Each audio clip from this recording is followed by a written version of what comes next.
Magote, tudo bem? O meu nome é Tiameli, mas pode me chamar de Shelly e seja bem-vindo ao Beluac. A série live action de Avatar da Netflix lançou recentemente e toda vez que alguma coisa de Avatar lança, eu me sinto na obrigação moral de rever a série desde o comecinho, porque ela é muito especial pra mim e dessa vez não foi diferente. Por isso, eu decidi gravar esse vídeo para exaltar essa obra de arte de personagem que é a Katara.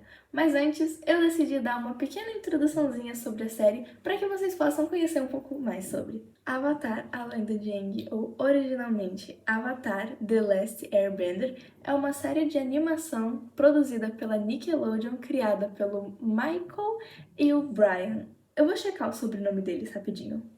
Dei uma coladinha, mas é Michael Dante Di Martino e Brian Konietzko. Eu não sei pronunciar o nome dele, mas a fotinho deles vai estar aqui. Foi uma animação de 3 temporadas que posteriormente teve a sua continuação, A Lenda de Korra, em 2012, e nesse meio tempo lançou cerca de 23 HQs, mais ou menos, posteriormente 4 novels, 2 contando mais sobre Avatar Kyoshi e outras 2 contando sobre a Yang Feng, ou é Feng? Yang Sheng. Eu sempre confundo o nome dela com Yang Feng por algum motivo, me desculpem. Até hoje é uma das animações mais aclamadas da história por N motivos, desde animação propriamente dita, qualidade de animação, até desenvolvimento, arco de personagem, identidade visual por si só e propriamente a lore. E para os não familiarizados, eu lhes apresento a Katara, também conhecida como Junpei Pimpero Apsocopolis, Ruamei, Safira Fogo e a Dama Pintada. Katara, a filha de Kaia e Hakoda, da tribo da Água do Sul, irmã de Sokka e a única dobradora de água de sua tribo depois do ataque da Nação do Fogo. Ela serve pra mim como um exemplo no quesito de personagens bem escritos e hoje eu vou explicar da melhor forma possível os principais motivos de eu ser muito fã da Katara. Tópico número 1. O papel dela como personagem de maneira narrativa. Quando falamos de uma narrativa, os personagens servem como um elemento chave para impulsionar os acontecimentos que constroem essa narrativa. Então dá para se dizer que em grande parte dos casos, muitos personagens são mais do que por si próprio uma construção, funcionam também como um elemento narrativo. E é assim que surgem os arquétipos de personagem, que são bases prontas para a construção de personagem X, que será utilizada para impulsionar narrativa Y. E falando da equipe Avatar original enquanto trio, e não como quarteto, quinteto ou até sexteto, o trio original, o papel do Aang sempre foi o de protagonista, a trama gira em torno dele, ele é o centro. O papel do Sokka, pelo menos no começo, é puro alívio cômico, talvez um pouco alívio cômico / discordância com o protagonista. Mas a Katara, ela era para ser a ponte de confiança, o braço direito, por assim dizer, o apoio moral do protagonista, indo mais além, posteriormente, para um interesse romântico. Essa aqui é a introdução dela enquanto personagem, esse é o papel dela dentro da narrativa. Mas o que eu quero exaltar na Katara sobre o tópico número 1 é que ela cumpre esse papel de maneira esplêndida. E eu tenho exemplos. A Katara, apesar de ter sido planejada para ser, ela não serve só como um apoio moral, mas como o próprio tanque de defesa do Aang. Narrativamente falando, a Katara não era só calorosa e encorajadora com ele, não apenas prestava apoio para o Aang, mas também o defendia de peito aberto. Isso é mostrado de maneira direta, como por exemplo, quando ela foi a primeira a falar contra o festival que buscava denegrir a imagem do Avatar, publicamente apagando fogo nas mascotes alegóricas em chamas dos avatares.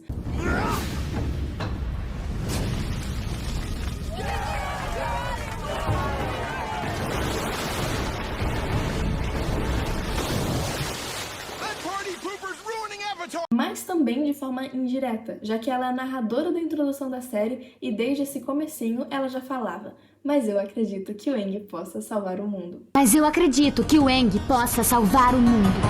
Avatar, a Lenda de Aang. E bem no comecinho ela se pôs contra a tribo da água, oferecendo de ir com o Aang na jornada dele pelas nações depois que ele havia sido banido, justamente por acreditar que ele poderia trazer esperança e acabar com essa guerra dos 100 anos.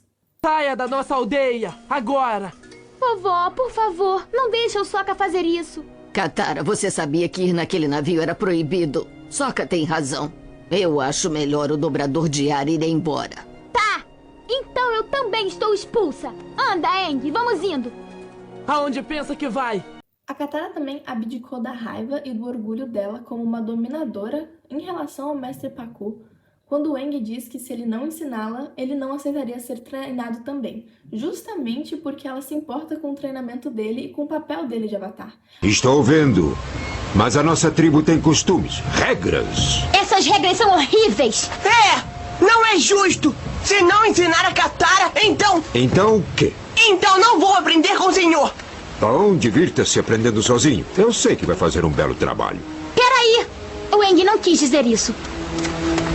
Não pode arriscar seu treinamento por mim. Tem que aprender com o mestre Pakku. Mesmo ele sendo um grande idiota. A série é cheia de momentos da Katara servindo seu propósito narrativo perfeitamente bem. E tem uma diferença gritante dos primeiros 2 episódios pra diante, já que quando a Katara conhece o Aang, o garoto no iceberg, o Aang serviu como um guia para impulsionar a dominação e o desejo pela dominação da Katara. Mas na trama decorrente, quem aperfeiçoa 25% das habilidades do Aang, treina ele na dominação de água, é a própria Katara. Ela transcende em pouco tempo de tela a posição de guiada para ser propriamente uma guia. De novo falando da Katara de forma narrativa, eu quero fazer uma menção especial a todo o arco de roubo do Appa, em que a Katara não apenas aguenta as afrontas do Aang, que estava muito irritado, ela não só serve de mediadora para toda a situação e guia o grupo para fora do deserto, mas ela também é quem abraça e acolhe os sentimentos do Aang. Indo bem mais longe, mas de forma representativa, foi ela quem fez o parto da bebê que trouxe a esperança de volta pro Aang, a própria esperança. Outra cena com propósito narrativo que vale a pena ressaltar é que o Aang teria morrido se a bonitona da Katara não tivesse metido a água do oásis nas costas dele, lembrando que se você morre no estado Avatar, o ciclo inteiro se encerra. Gente, a série tem, mais de 60 episódios. E isso daqui que eu tô dando são só alguns exemplos da evolução e do propósito narrativo da Katara sendo construído de uma forma linda. Porque ela vai, além de apoio emocional indireto, como também para tanque direto, ela também é uma professora, mediadora e uma guia. O segundo tópico que a gente vai tratar são as habilidades da Katara. A Katara como poder bruto. A Katara descobriu a dominação de água dela depois de quebrar um bloco de gelo numa provocação do Sokka. E o pai dela, o Hakoda, não conseguiu encontrar um professor de dobra de água para ela por conta dos ataques da Nação do Fogo aos dobradores de água. Por conta disso, a Katara teve que ser uma autodidata, um efeito considerável da parte dela, porque ela nunca teve a oportunidade de observar a dominação de água na prática. Todos os movimentos que ela faz no começo da série são frutos de um treino baseado na pura fé. Vale dizer que quando a Katara luta contra o Mestre Pakku, ela tinha um único pergaminho de movimentos de dobra de água em mãos, poucas semanas de treino e um sonho. E mesmo assim ela aprendeu a mudar o estado de água líquido para sólido e manipular a neve e o gelo sem dificuldades. A Katara também derrotou o Zuko direto na primeira temporada. Podem dizer que era porque era noite de lua cheia e a dominação dela fica um pouco mais poderosa, mas o Zuko é um guerreiro da Nação do Fogo, filho do Senhor do Fogo Ozai, aprendiz do campeão de batalha Iroh, e mesmo assim a Katara, com pouquíssimo tempo de treino, conseguiu congelar um dos maiores antagonistas da série. Ela também tem habilidades de cura, o que é raríssimo dentre os dominadores de água e que, novamente, ela aperfeiçoou praticamente sozinha. Porque na época que ela teve a oportunidade de aprender um pouco mais com a Yagoda, ela preferiu peitar o Mestre Pakku em vez de fato, ir atrás de aprender os movimentos de cura. Falando das habilidades dela, eu também posso citar a dominação de sangue, que a Katara aprendeu de uma vez, em uma única noite, mas eu não vou me aprofundar tanto nesse assunto porque é algo que eu quero trabalhar um pouco mais à frente no vídeo, e ela não usa tanto esse poder. Mas um fato curioso é que não tem um caso conhecido de alguém que tenha conseguido se libertar da dobra de sangue da Katara. No caso dela, ela usou muito pouco essa habilidade, mas ainda assim é interessante. No nosso tópico número 3, eu quero falar sobre a moral, o senso de justiça e a empatia da Katara, com também alguns exemplos. A Katara, ela é uma personagem extremamente madura. Ela serve como mãezona do grupo na maior parte do tempo, sendo acolhedora e também um pouco mandona. A Katara foi a primeira pessoa do grupo a perdoar e confiar no Zuko. Claro que as pessoas podem esquecer um pouco disso, porque foi ela quem mais se posicionou contra a entrada dele no grupo. Mas lembrem-se de Ba Sing Se. A Katara ofereceu tentar curar a cicatriz do Zuko em primeira mão com a água do oásis, que ela só guardava para uma ocasião especial. E sendo a primeira pessoa a confiar nele, foi ela quem mais se sentiu traída quando ele atacou o grupo de novo. E por ter que lutar com o Zuko dificultando a batalha, foi aí que o Aang quase morreu. Por isso eu decidi fazer rapidinho o top 10 momentos em que a Katara me surpreendeu com o senso de justiça, moral e o caráter dela. A Katara foi a primeira pessoa a acreditar no Aang e querer ajudá-lo de fato. Quando o Aang insistiu em montar no Nile para provocar a Katara e chamar a atenção dela, mesmo no momento de atrito entre ambos, foi ela quem esperou por ele e também quem tirou a água que ele engoliu depois de se afogar. A Katara foi quem trouxe esperança aos dobradores de terra, bolando um plano para ser capturada, ir até uma prisão da Nação do Fogo, organizar um golpe para salvar as pessoas que há muito foram aprisionadas. A Katara quem decidiu ficar na vila que apodrecia em doença e tristeza, trazendo remédios e se vestindo como a Dama Pintada, um ser mitológico deles, para dar esperança ao povo.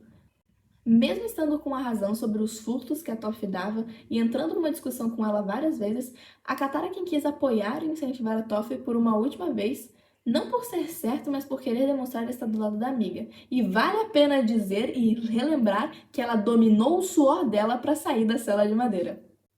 Apesar do ódio dentro do coração dela, e mesmo não se sentindo capaz de perdoar o assassino da sua mãe, a Katara escolhe não matá-lo, leal ao próprio senso de justiça. Esse episódio em especial é um dos meus favoritos, porque eu gosto como ela vai em busca da própria resposta, indo até contra o que o Aang tá falando, que é o próprio Avatar e uma pessoa que ela admira muito, e chegando sozinha na resposta, escolhendo o que era o certo, com aquela cena maravilhosa dela dominando a água da chuva.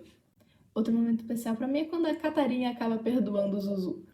Quando o Aang queima as mãos da Katara no treinamento de fogo e o Sokka fica totalmente puto com ele, mesmo ela fugindo de dor pelas mãos queimadas, ainda assim é a primeira a perdoar o Aang de coração aberto.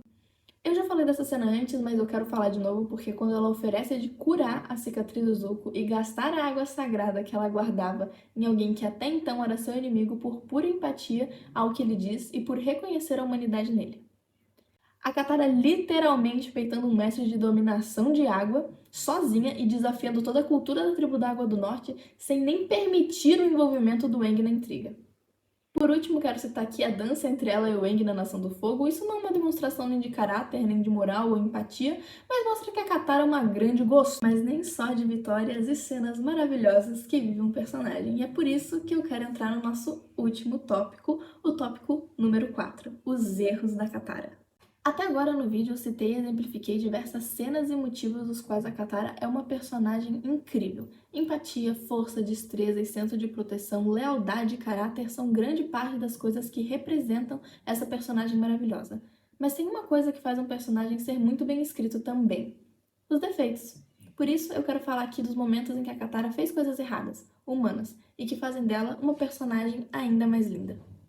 A Katara já mexeu nas coisas do Toph sem a permissão dela para descobrir sobre os furtos e as trapaças, ela já sucumbiu à inveja e chegou até a roubar de piratas um pergaminho de dobra de água, depois que o Aang se saiu melhor no treinamento inicial do que ela própria. Ela já foi arrogante algumas vezes, como por exemplo quando não deu ouvido para os conselhos do Sokka sobre o jato, e geralmente coloca sempre as ideias morais dela acima dos outros, se achando a dona da razão algumas vezes.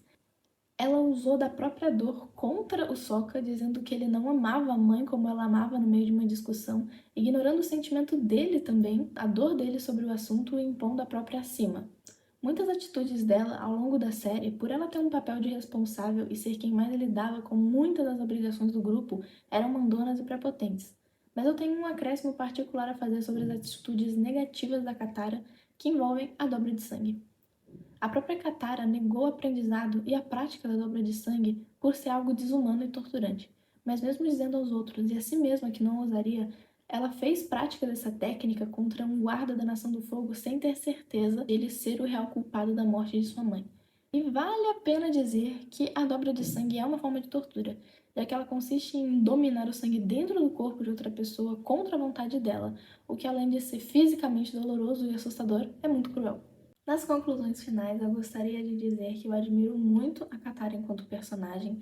Eu acho ela extremamente virtuosa em várias áreas e mesmo dentro dos erros dela, a construção de personagem dela é bem feita, é admirável, ela é complexa, ela é profunda e ela segue o que é certo. E isso, pra mim, é o mais importante. Eu sei que muitas pessoas não gostam da personalidade dela pelos erros que eu citei anteriormente, mas ao meu ver a Katara ocupou o papel de irmã mais velha do Sokka, sendo irmã mais nova. Ela abandonou tudo o que tinha, confiando em um estranho que poderia ter uma chance de acabar com a guerra. Ela teve paciência com todos e respeitou seus limites. O perdão é libertador, mas ele não deve ser forçado. Particularmente falando, eu me identifico muito com os princípios do Aang em várias áreas de Avatar. Só que eu acredito que antes de pensar em perdoar os outros, a gente precisa se perdoar e respeitar os próprios limites, respeitar as próprias dores. Saber que algumas marcas talvez fiquem e talvez tenham coisas que a gente não consiga fazer, que a gente não consiga simplesmente perdoar. Mas isso não tira a gente a nossa oportunidade, a nossa chance de ser feliz, de acreditar nas nossas virtudes e de se apegar às nossas qualidades, porque é elas que realmente importam. E tudo isso foi algo que a Katara me ensinou. Eu tenho um carinho especial por Avatar, especificamente a Lenda de Aang. O relacionamento do Aang e da Katara é provavelmente meu favorito dentre todas as animações. Admiro muito as cenas deles e aplaudo muitos momentos de Avatar no geral, por isso quis compartilhar um pouco do que sinto sobre essa personagem em si. Existe um outro grupinho de gente que não gosta dela porque ela é muito feminininha, muito arquétipozinho de mulher, chamam ela de fraca e exaltam mais outras personagens, como por exemplo a Toph. E eu acho bem triste quando tiram o valor de uma personagem feminina só porque ela não é mais bruta, sarcástica ou diferentona, e mantém um pouco mais o arquétipo clássico, quando na verdade ser pacífico, cuidadoso e amoroso são virtudes incontestáveis. De qualquer forma, cada um tem a sua opinião. Pra mim, ambas Toph e Katara são personagens femininas incríveis, profundas, prodígios nas suas áreas, com muita virtude e caráter. Katara e Toph, vocês duas moram no meu coração. Então, galera, esse foi o vídeo de hoje. Muito obrigada por terem assistido até aqui. Eu espero que vocês tenham gostado. Concordam comigo? Discordam comigo? Podem deixar a sua opinião nos comentários. Aqui é um espaço totalmente aberto pra gente conversar. Esse foi o meu primeiro vídeo, então eu ainda tô tentando aprender como produzir, editar e roteirizá-los. Mas eu espero de verdade que vocês tenham gostado. Se tiverem alguma sugestão, tanto de edição quanto de conteúdo, eu pretendo fazer vídeos que vão mais para esse nicho de animação, personagem, enredo e história. Então, caso você pertença a essa parte da internet, fica aqui o convite para você se inscrever e me seguir. Eu ainda estou começando e aprendendo, mas eu espero conseguir ir além. É isso, até a próxima, tropinha. Beijinhos e tchau!